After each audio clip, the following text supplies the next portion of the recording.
welcome to Excellence Academy. For today, we'll be considering a pre-calculus topic on the limit of a function. Now, by definition, the limit of a function at a particular point describes the behavior of the function at that particular point. Okay? So you can say the limit of a function at a particular point describes the behavior of that function at that particular point. Let's say I have a function f of x being equal to L, such that you're taking the limit of f of x as x approaches a. In mathematical form, we can write it as this. Alright? So this now becomes, we said, assuming we have a function f of x being equal to L, and we are taking the limit of the variable x as it approaches perhaps a particular number a. So you have this, alright? This is where the limit of a function f of x being equal to L as x approaches a, okay? X approaches a. Now, when we talk about the idea of limits, look at some methods we use to evaluate the limit of any function, alright? So list about perhaps 5 methods that we can use to evaluate the limit of a function. Alright, so let's look at some methods for evaluating the limit of a function. The first one is called the substitution method.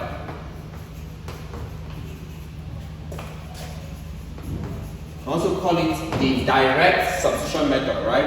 So now you call it substitution method, or you can say direct substitution method. The second method for evaluating limit is called the H method. So we have the second method called the H method. So the H method is a second method for evaluating limits. A third method for evaluating limits would be L'Hopital's rule. Or before talking about L'Hopital's rule, let's look at limits at infinity as a third one.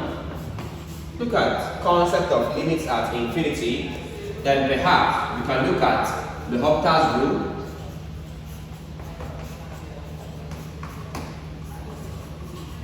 And then finally, number 5, we can look at series expansion method.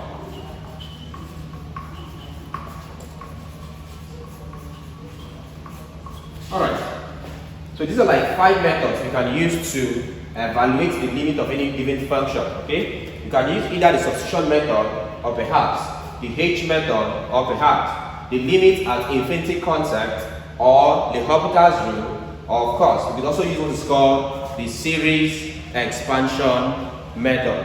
So look at these methods one after the other. Let's start with the first method, number 1. Let's start with number 1. Let's look at substitution method.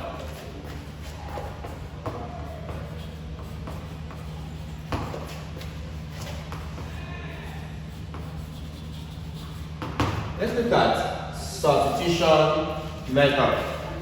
Alright, so when it comes to evaluating limit using the idea of substitution method, it's as easy as substituting the variable of the function by the given number there, alright, or by the given limit. For example, let's say we are asked to evaluate.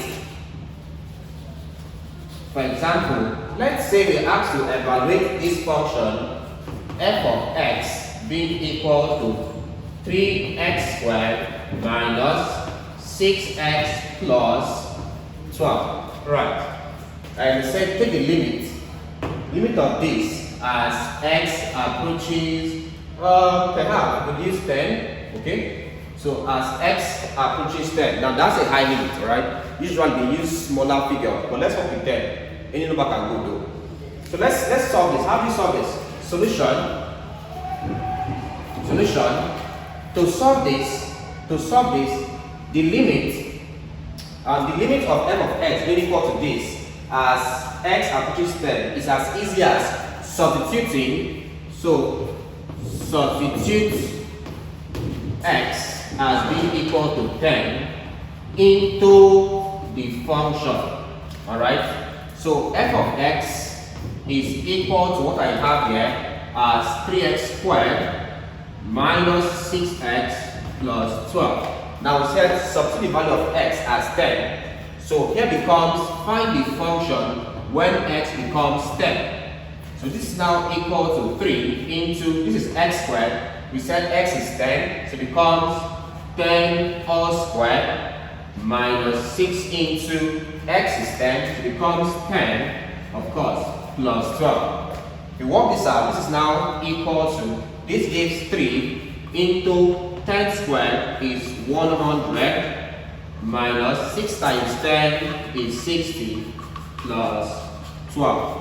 If you work this out now, this will now be equal to, this gives 3 times 100, that's 300 minus, this gives 60 plus 12. So here is now equal to 300 minus 60 gives 240 plus 12. If I add this up, this now gives, this plus gives 252. So therefore, the limit for this function being equal to 3x squared minus 6x plus 12, the limit of the function as x approaches 10 will be equal to 252. So you have it. Alright. So this is how we find the limit of a function using the direct substitution method. Okay, it's a very simple process. So this is how we solve this problem. Alright, so let's consider a second example on evaluating limit of a function using the direct substitution method. Let's take for instance, let's say example 2. Let's say we are asked to evaluate. So evaluate the limit of, let's say the limit of, let's say x squared minus 1 all over x minus 1, perhaps as x approaches 1. Right. So let's say we are asked to evaluate this, the limit of this function. So how do we solve this? So solution for this,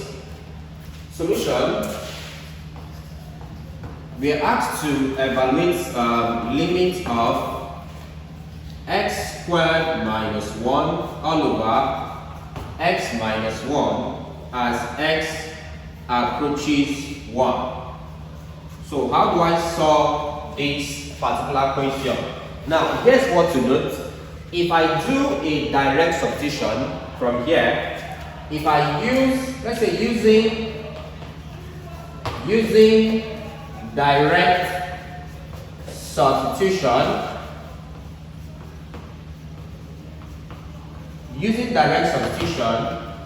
here's what you get. This will now be equal to, we said we are assuming x to be 1. This now becomes, or we can say x squared minus 1 all over x minus 1 will be equal to, we said x is 1. That becomes 1 squared minus 1 all over, this becomes 1 minus 1. If you work this out, this will now be equal to 1 squared is 1 minus 1 all over, this gives you 1 minus 1. That gives you 0 over 0. This is called an indeterminate function. So this is termed indeterminate, alright? Or you can say infinity if you want to, right? 0 over 0. So in cases like this, we don't use this approach. Since if I use direct substitution, I get an indeterminate function, what do I do? Now, here's what to do. You ignore this part, go back to what I'm given. I'm given this, I'm asked to find the limit of x squared minus 1 all over x minus 1 as x approaches 1. So in this case here, what do I do? Now, here's what to do, please. If I look at this, I can see the idea of two things being subtracted and at the same time being squared.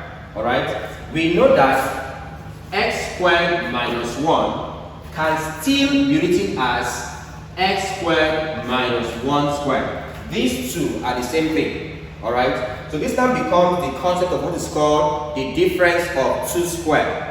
And from the idea of difference of 2 squared, we said if I have two terms, a squared minus b squared, this is a difference of 2 squared. From the idea of binomial expansion, alright, this is equal to the first term, this, plus the second term in one bracket into the first term, this, minus the second term in a second bracket. Alright, so a squared minus b squared will give you a plus b multiplying a minus b. You have this.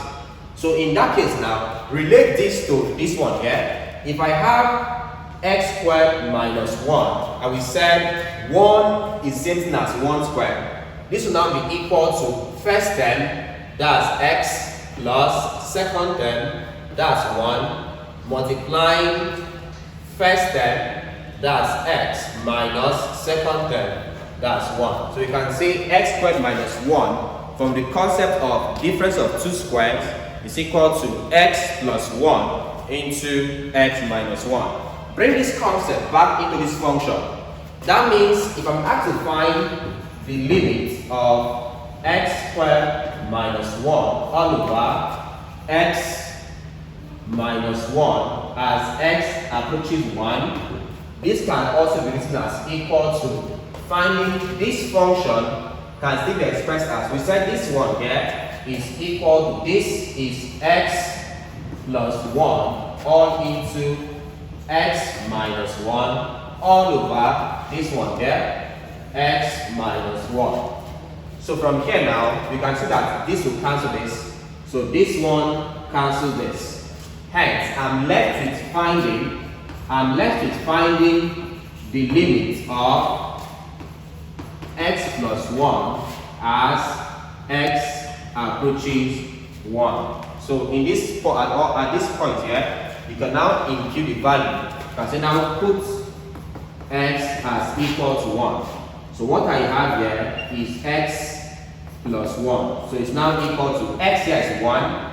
So it becomes 1 plus 1.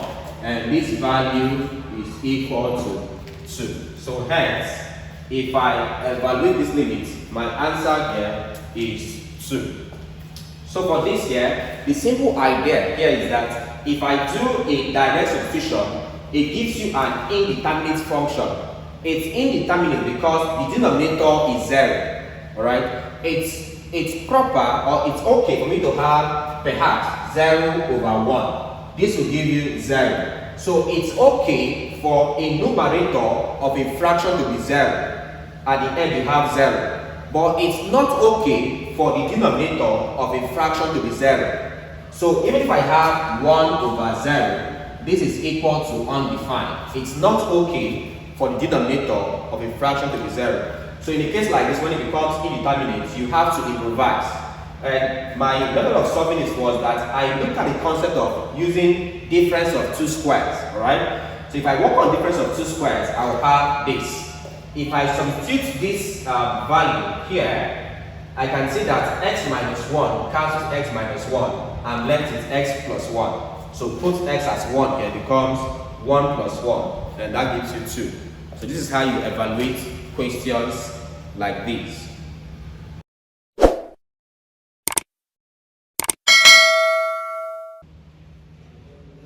So let's look at a third example on evaluating limit using direct substitution.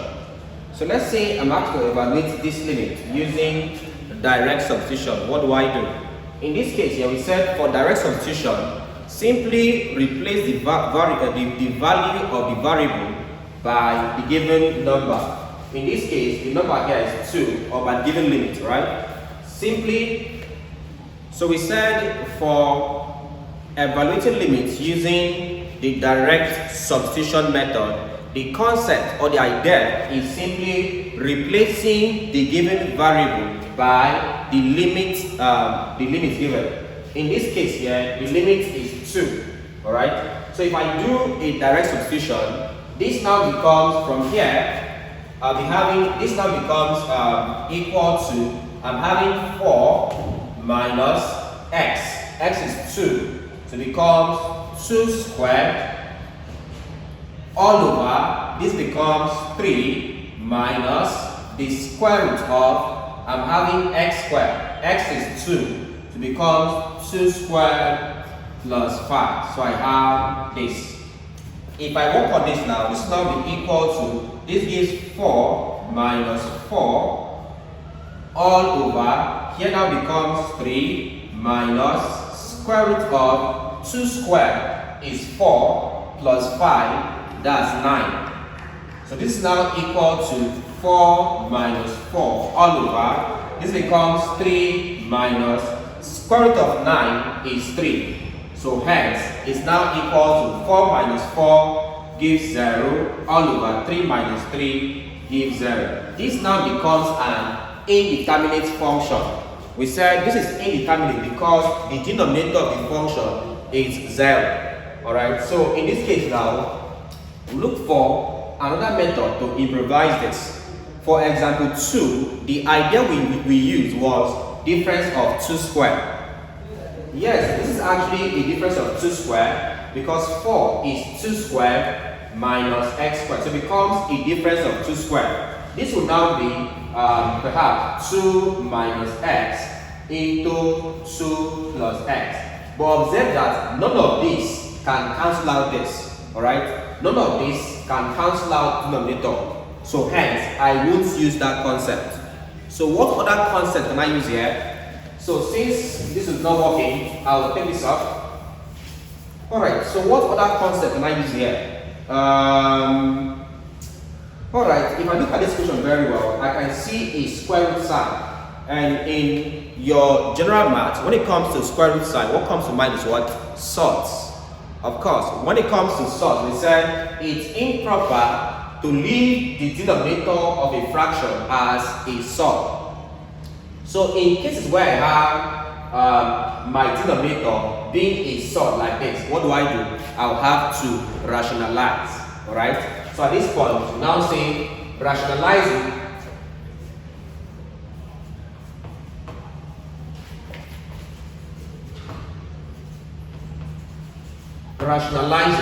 So how do we rationalize?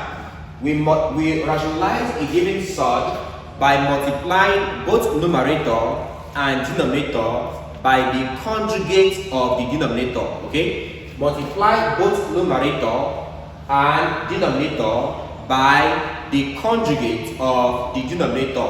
Now, in a simple term, how do I get what's the conjugate of a surd? Now, the idea is very simple. If I have, let's say root A minus root B, for this, the conjugate becomes root A plus root B. So the idea is very simple. Change the sign to opposite. Alright? So the conjugate of this surd becomes this. Change the sign to the opposite. Likewise, if I'm having root A plus root B, to get the conjugate, simply take this to become what there? Negative, and that's all, right? Just change the sign. That's how we get conjugate. So then, in this case here, the conjugate,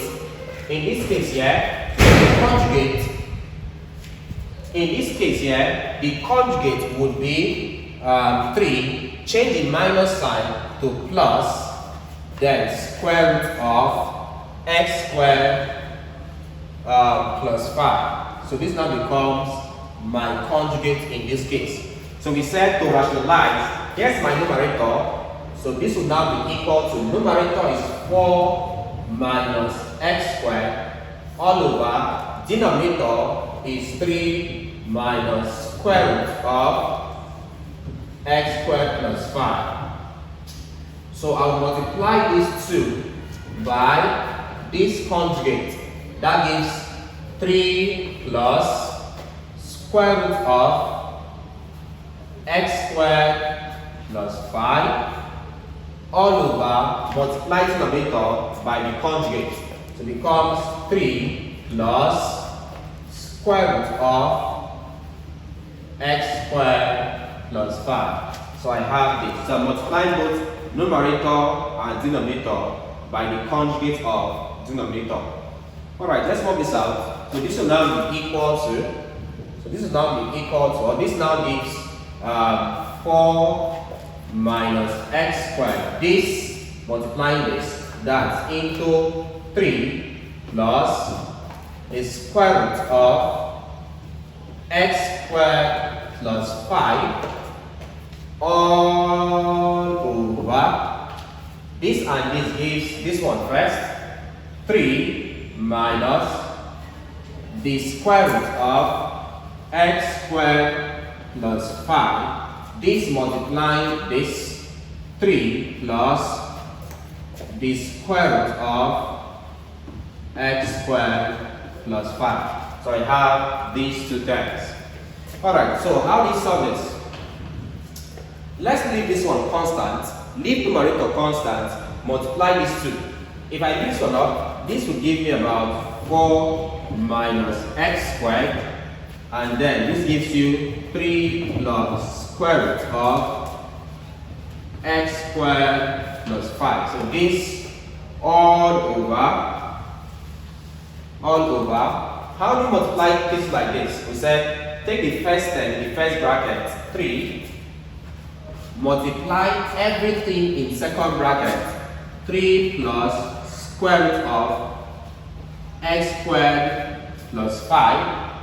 The second term here minus square root of x squared plus 5, multiplying everything in the second bracket, 3 plus square root of x squared plus 5. So we have this. Alright, so let's try to expand this.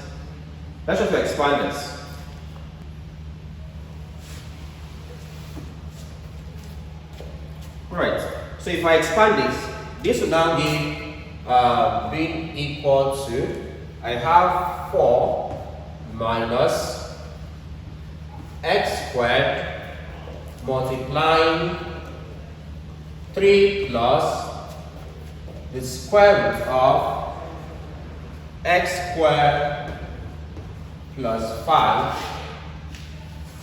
all over, expand this. So having 3 times 3 gives 9 plus 3 times this gives you 3 into the square root of x squared plus 5. Next up, minus this times 3 becomes minus 3 multiplying this. It becomes minus 3 into root x squared plus 5. Finally, minus times plus gives minus. Next up becomes root x squared plus 5 multiplying root x squared plus 5. Now you know that when the root of a term multiplies the root of that same term, it gives you that term. What I'm saying is this: if I have if I have the square root of a multiplying the square root of a, this will now be equal to the square root of a times a is a squared. From here, square cancels square root is equal to a. So if the square root of a term multiplies the square root of that same term, it gives you that term. In the same vein here, in this concept, I'm having that we said minus plus gave us minus. Next up, the square root of this term multiply the square root of this term. Just like we have here, at the end, I'll have this term. That means at the end, this gives you this term here, x squared plus 5. 5. So I have x squared plus 5 as the term there. Mind you, I've included this in brackets. You have to be very careful here. If you don't use bracket, you miss this one out of it. So please observe to put a bracket here. Alright, if I proceed with this, this would now give 4 minus x squared 4 minus x squared into 3 plus the square root of x squared plus 5, this all over, I'm having 9 here, so it becomes 9 into these two terms are the same thing, 3 root x squared plus 5, 3 root x squared plus 5, but they are opposite in signs. Here is positive, here is negative. That means this one here can cancel this one here, it will be off. So it becomes 9 minus, I'm left with x squared plus 5. So I have this term here. If I simplify further, this will now be equal to, so this will now give me 4 minus x squared into 3 plus square root of x squared plus 5 all over, if I expand this gives me 9, this and this, minus x squared, minus plus, minus 5. So I have this point here. Proceeding, so simplifying this further, I'll now have this as being equal to 4 minus x squared multiplying the conjugate, which is 3 plus the square root of x squared plus 5 all over. If I work on this now, this now gives you 9 minus 5, which gives you 4. So I now have 4, of course, I'm left with minus x squared. So I did 9 minus 5, that gives us 4. Now I'm left with minus x squared. Becomes 4 minus x squared. So you now see why from here now, this can now cancel this. Alright? From here, this can cancel this. So you now see why I did not expand at first. Alright? So when you see problems in that form, please do not expand. Alright? Use this method, it's easier that way. From here now, obviously, this can cancel this. So it's off. So I'm now left with this. I'm now left with 3 plus this one here, the square root of x squared plus 5. So I now have to find this limit. From here, remember we're using direct substitution. And we're looking for the limit as x approaches 2. So now say as x approaches 2, this will now be equal to, this will now give 3 plus the square root of x squared, x is 2, that gives you 2 squared plus 5. So I have this. This will now be, this gives you 3 plus the square root of 2 squared is 4 plus 5. So here now gives 3 plus the square root of 4 plus 5 gives 9, and that's equal to 3 plus root 9 is 3, and my final answer, of course, gives me 6. So this becomes the answer after solving 6. Alright? So now note questions in this form. When you're having to evaluate the limit of a function where your denominator was a sum or is a sum, what do you do there now? You have to rationalize. Multiply both numerator and denominator by the conjugate of the denominator, expand as I have done, then this will cancel this. Remember we said do not expand this one, alright, so that we expect that these two will be the same, so they can cancel out, and then do direct substitution, and you have your answer on solving. So this is how we solve this particular question.